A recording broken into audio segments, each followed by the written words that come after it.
মাগরিবের ফরজ নামাজের পরে একটি দোয়া পড়ুন এবং ফলাফল নিজ চোখে দেখুন।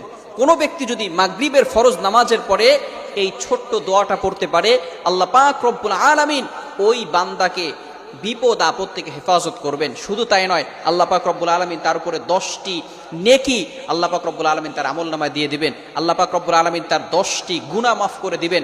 আল্লাহ পাক রব্বুল আলামিন তার 10টি মর্যাদা বুলন্দ করে দিবেন।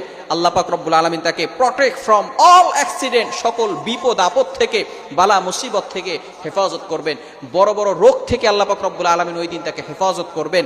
আল্লাহ পাক রব্বুল আলামিন অ্যাক্সিডেন্ট থেকে তাকে হেফাজত করবেন। আপনাকে যদি ঘরের ভিতরে আগুন লেগে যায়, আগুন লাগা থেকে আল্লাহ পাক রব্বুল আলামিন আপনাকে হেফাজত করবেন, যদি খালি আপনি একটি আমল করতে পারেন। শুধু তাই নয়, আল্লাহ রাসূল সাল্লাল্লাহু আলাইহি ওয়াসাল্লাম বলে দিয়েছেন, সারা রাত ধরে ওই বান্দার জন্য ফেরেশতারা আল্লাহ তাআলার কাছে দোয়া করতে থাকবে। শুধু তাই নয়, 4 জন গোলাম আজাদ